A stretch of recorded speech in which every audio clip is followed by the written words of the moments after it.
Okay, hello guys, welcome back to another episode of the Financial Fallout Diary.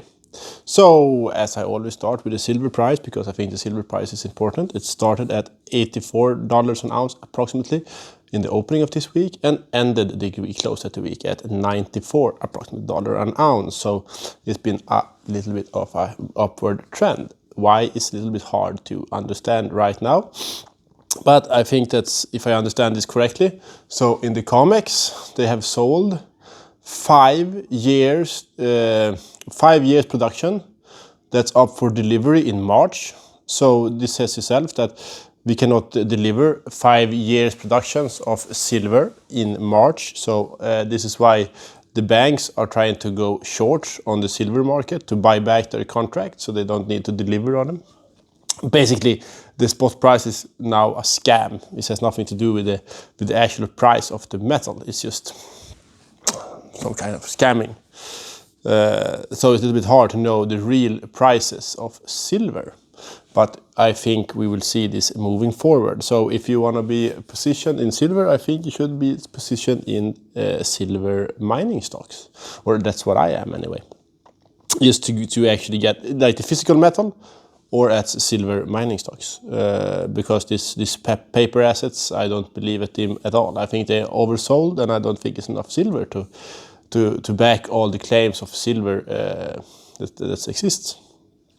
But also another thing that I know, that one thing I believe that's going to happen is that the pensioners, you have had this problem that you have printed a lot of money, and this has made assets and stocks go up.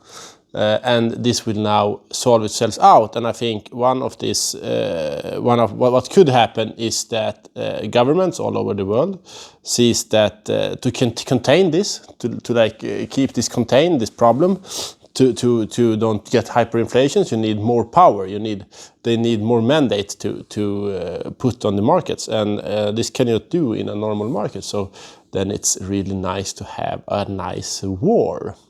Because war gives governments different laws to work under. So basically what's happened then is that Israel and the US have launched an attack on Iran this weekend. And Iran has also launched an attack back to US military bases all over the world. Some of them are in like different Middle Eastern countries, and one of them are in Cyprus, if I understand this correctly. So this can be one of these times where the Western world go to war just to contain their monetary problems. I'm not sure, but I'm pretty sure.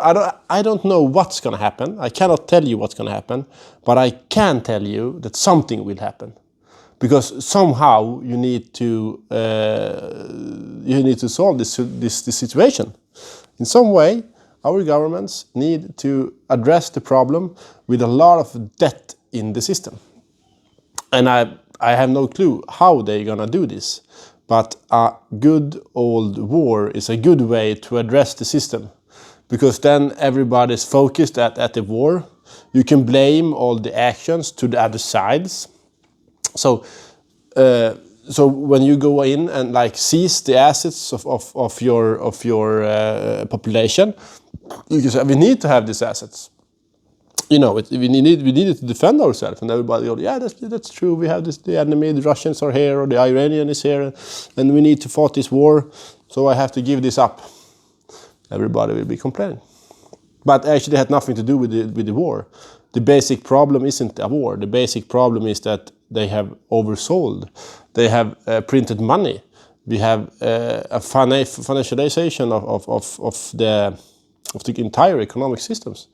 We have too much debt. We have too little real assets, and we have too much partying, and nobody is actually building any wealth. No one is building anything. All we do is just put monetary money at problems that doesn't get solved. I mean, they've talked to in Sweden a lot, like before the war asset in the Ukraine.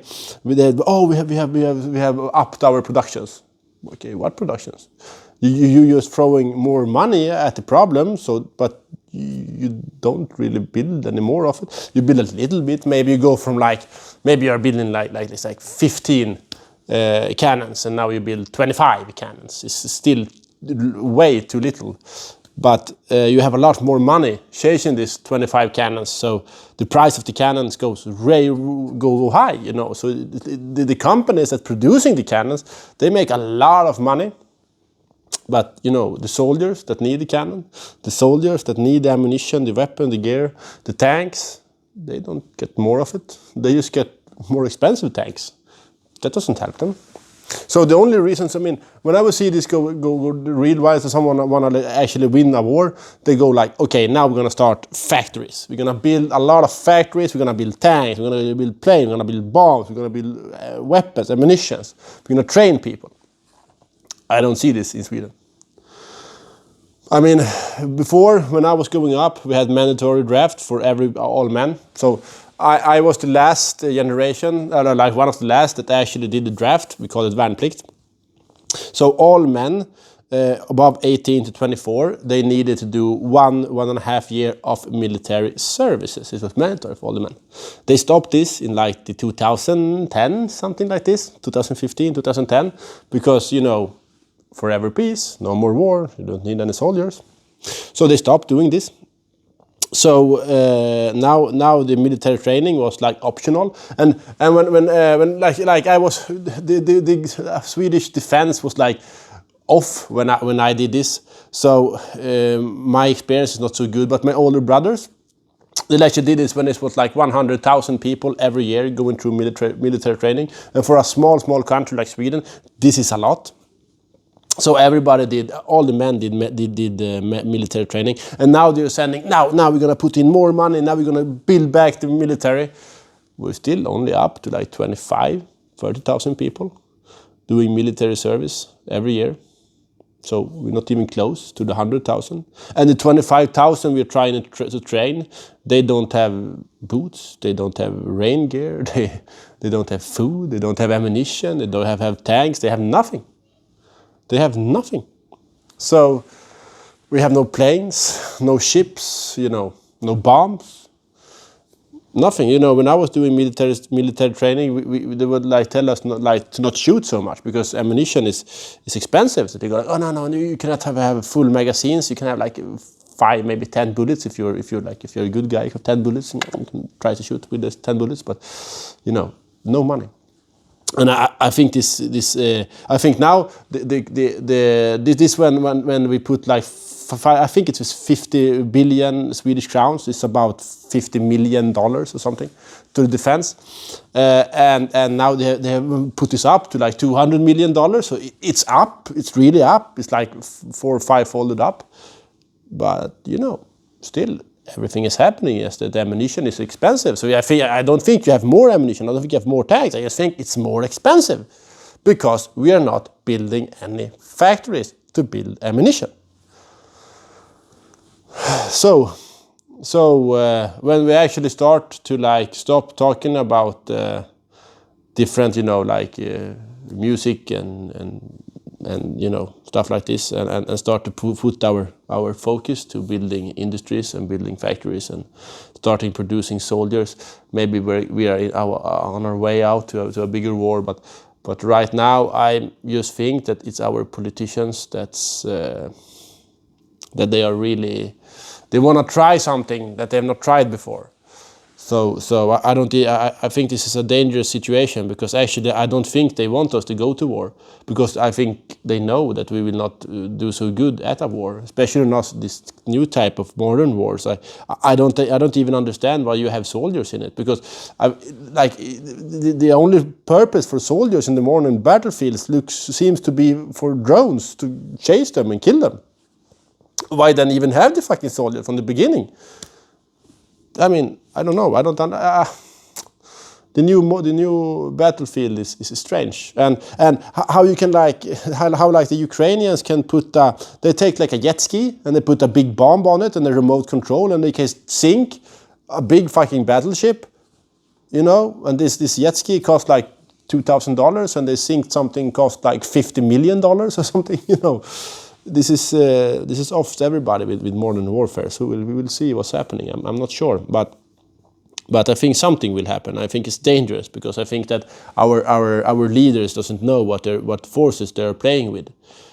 I think that if we are really unlucky, they will put us into positions that will start with a full-scale war and a full-scale war with modern weapons and big cities. This is, I don't want to be in a city. I promise you that. With all the like chemical and biological agents and a lot of new tech that's not been used in a war forever. If this started to get used in a full-scale confrontation between East and West, this is not good for anyone. But hopefully this will not happen. Hopefully they will just stop printing money and just go like, hey guys, this is not a good situation to just be printing money. That doesn't solve anything. It creates new problem. We stop this. We go back to a gold-based system, and everybody is like, don't try to control each other and so much anymore. Then probably, maybe something good could happen from this. But I don't think so. Actually, I think it's more likely that we go into a big fucking war and start nuking each other, because I don't think anyone will back off from this, and this is a big problem. But we'll see. And anyway, so this really could be a couple of years of bad turning, and the one that survives will be the new one that build up a new system. So hopefully this new system will be better. So this is everything for today, I think, and I see you next time. See you next, guys. Ciao.